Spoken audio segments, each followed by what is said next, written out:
Olá, boa noite. Curitiba é a capital mais motorizada do país, com uma frota que já ultrapassou a marca de 1 milhão de veículos. Na cidade existe quase um carro para cada 2 habitantes. Em alguns bairros há mais veículos do que pessoas. No Rebouças, o campeão, são 3 carros para cada morador. A consequência disso são o aumento do número de congestionamentos registrados todos os dias na cidade e também de acidentes. A falta de educação no trânsito foi tema de um estudo do Núcleo de Psicologia do Trânsito da Universidade Federal do Paraná. Ele apontou que cerca de 85% dos motoristas excedem os limites de velocidade ocasionalmente. Como prevenir os acidentes? O que cada um de nós pode fazer para melhorar o trânsito? Com a palavra, Tenente Silvio Cordeiro de Paula, em Relações Públicas do Batalhão de Polícia de Trânsito do Paraná, o BPTran. Celso Alves Mariano, especialista em trânsito e diretor da Tecnodata, empresa de educação e segurança no trânsito. Maria Helena Gusso Matos, coordenadora de educação no trânsito do Detran do Paraná. E Luiz Cláudio Brito Patrício, analista de informática, faz parte da ONG Grupo Transporte Humano. Vendeu o carro há 2 anos e a bicicleta é o principal meio de transporte. Chega a percorrer 400 quilômetros todos os meses de bicicleta. Como melhorar o trânsito? Mande a sua opinião ou a sua dúvida aqui para nós pelo 0800 643 7555 ou uma sugestão até de tema que você gostaria que fosse discutido aqui no nosso programa. Pode ser por e-mail também, no comapalavra@rtve.pr.gov.br.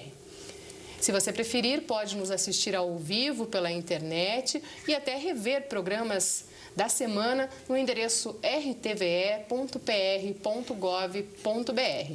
Lembrando que a programação aqui da Paraná Educativa passa também na Sky para os assinantes no canal 115.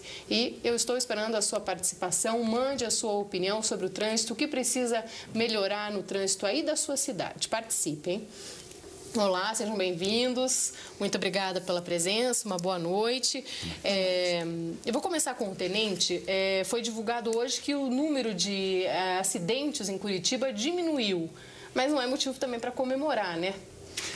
Bom, na verdade, apesar desse aumento grandioso da frota todos os anos, nós tivemos um resultado positivo, né? Fizemos um levantamento de janeiro a abril de 2008 com janeiro a abril de 2009. E tivemos uma redução aproximada de 24% no volume geral de acidentes, que se estendeu aí em todas as categorias, no atropelamentos, acidentes com vítimas, sem vítimas. Enfim, apesar de toda essa situação, é um resultado bastante positivo, é uma redução grande no volume de acidentes. 24% é um valor significativo. O senhor tem um número de acidentes, Sim. Não?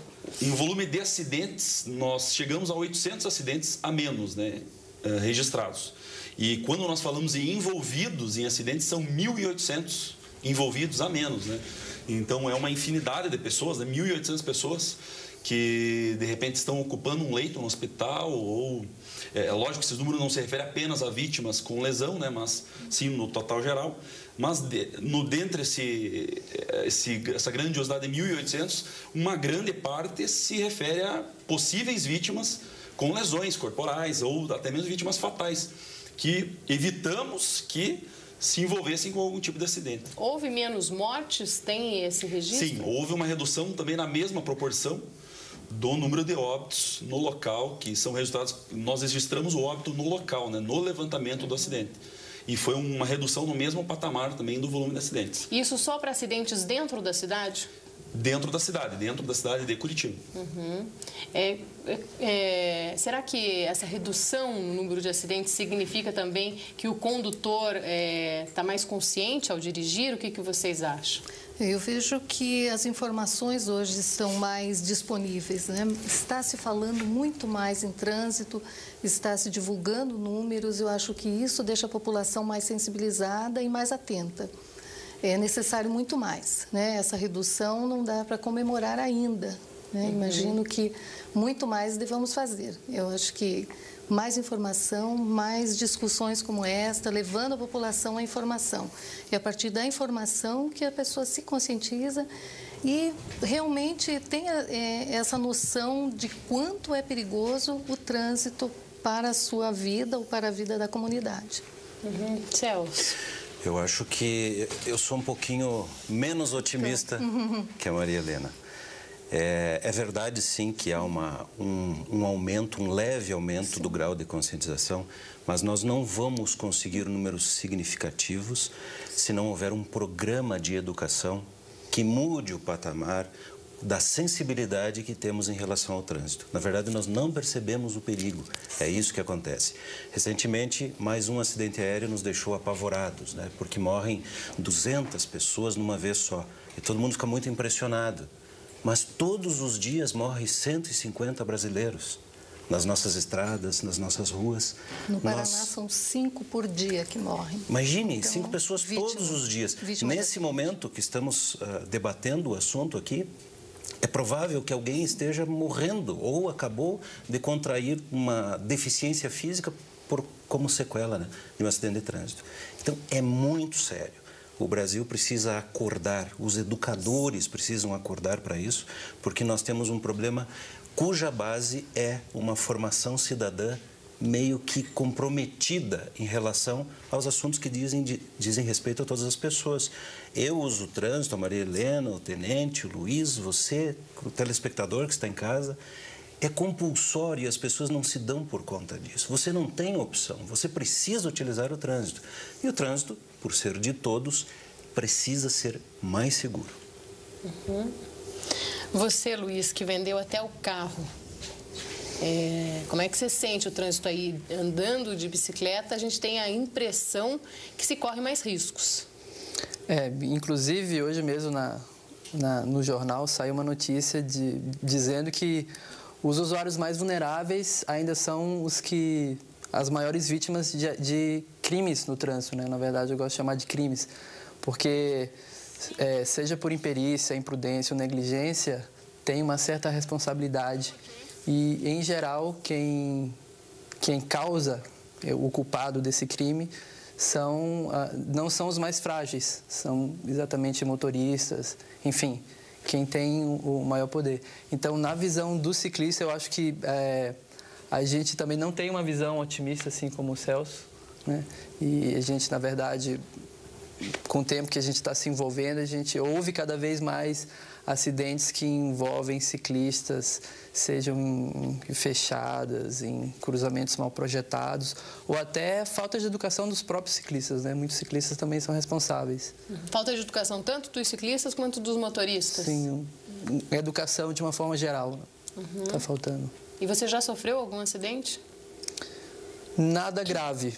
Nada grave, assim, eu já levei, acho que 2 fechadas nesses 5, 6 anos que eu estou pedalando aqui em Curitiba, mas não foi nada grave. E isso também é uma coisa interessante você ter perguntado, porque muitos desses acidentes envolvendo ciclistas não são registrados, sabe? Porque muitos acidentes são registrados até para você poder acionar o seguro, ver quem paga o quê. Mas o ciclista, sabe, caiu ali, furou um pneu, entortou um aro, acaba não sendo registrado. Então, eu acredito que os acidentes envolvendo ciclistas, na verdade, o número real é muito maior do que o número mostrado nas estatísticas. Mas e você, quando anda de bicicleta, está todo equipado com capacete? Como que você anda? Com sinalizador, tudo certinho? Eu tento seguir, usar os itens obrigatórios e seguir a postura no Código de Trânsito, né? O que é item obrigatório? Bom, tem algumas luzes. O tenente ajuda aqui. Tem as luzes refletoras, né, que você precisa ter. Você já citou mesmo, né? O capacete, essa faixa refletiva. É uma forma de identificar o ciclista para que justamente evite, principalmente à noite. Né? À noite, para que ele seja identificado no meio do trânsito, né? E é importante também a contrapartida, né? Que os condutores saibam. Acho que são 2 artigos bem importantes que não são tão bem divulgados. Que o ciclista ele tem uma distância de 1,5 metro. O motorista tem que guardar uma distância de 1,5 metro ao ultrapassar um ciclista. E em qualquer cruzamento, a preferência é do ciclista. Seja o motorista entrando na via ou saindo, ele tem que esperar o ciclista passar, ou pedestre. Na verdade, é um princípio básico, o mais frágil, né? O menor tem a preferência. E isso raramente é seguido aqui em Curitiba. Tanto que no anuário estatístico do próprio Detran, alguns dos cruzamentos com maior número de acidentes são os cruzamentos ali na região central, até ali na Mariano Torres, onde passa a ciclovia, onde tem uma conversão, tem um volume grande de veículos que não espera, que não dá preferência para a bicicleta, e o próprio planejamento, né, da rua não propicia isso. Ela facilita com que o motorista, o motociclista, o motorista de ônibus, enfim, o transporte motorizado tenha preferência no fluxo. Agora, essa insegurança, essas dificuldades não te fazem pensar em deixar a bicicleta e usar, por exemplo, o ônibus ou até uma moto, um carro? Pelo contrário. Eu acho que essas dificuldades me incentivam ainda mais a continuar usando a bicicleta e mostrar que, apesar de algumas dificuldades, ela ainda é o transporte mais eficiente, mais barato, mais rápido. Menos poluente. Menos poluente, né? Que é o mais óbvio. Mais saudável. Mais saudável e que e planejar para a bicicleta, todas as medidas para a bicicleta acabam sendo muito mais baratas, muito mais simples, rápidas do que para o transporte motorizado. Então, eu continuo andando de bicicleta porque... Mas você vai trabalhar e volta do trabalho de bicicleta? Sim, para o trabalho, para o supermercado, para a aula de inglês, para natação, para o jantar na casa dos amigos. Né? Eu diria assim que 90% a 95% dos meus deslocamentos é de bicicleta. Às vezes, numa emergência ou outra, eu tenho que pegar uma carona, usar um táxi ou ir de ônibus. Quando chove. E quando chove, tá frio. Clima. O que é? Na verdade, assim, a chuva e o clima, eles incomodam muito mais quando você olha de fora, assim. À medida que você se acostuma e se adapta a esse novo estilo, a chuva e o frio não incomodam tanto você. Tanto que, se eu não precisasse chegar seco no trabalho e, enfim, tá seco, andar na chuva era o de menos. Mas aí você tem uma capinha sempre prevenida, né? Uma calça impermeável para poder ir. E você acredita que dessa maneira você ajuda o trânsito aqui da cidade? Sim, com certeza. As estatísticas, eu acho que isso é nacional, não é só de Curitiba. Mas os carros, eles ocupam em torno de 60% a 70% do espaço viário nas cidades. E transportam 20%, 25% das pessoas. E o transporte público é justamente o inverso, né? O espaço destinado ao ônibus é uns 20% e transporta a grande maioria da população. E a bicicleta, claro, né, ocupa bem menos espaço do que o carro. Então, todo esse investimento, e em Curitiba tem um investimento grande no transporte público, né, um exemplo para o Brasil e para o mundo, todo esse investimento no transporte público, ele acaba ficando comprometido se houver um investimento pesado que favoreça o uso do carro, porque o carro acaba tomando espaço do ônibus também. Né? Agora, essa consciência... E incentiva a comodidade das pessoas, né? Agora, essa consciência do Luiz é difícil de se encontrar e eu queria que a gente comentasse isso no próximo bloco. Como melhorar o trânsito da sua cidade é o tema do programa de hoje. Mande a sua pergunta aqui para os nossos convidados pelo 0800 643 7555 ou por e-mail no comapalavra@rtve.br.gov.br. Nós vamos para um rápido intervalo e já voltamos.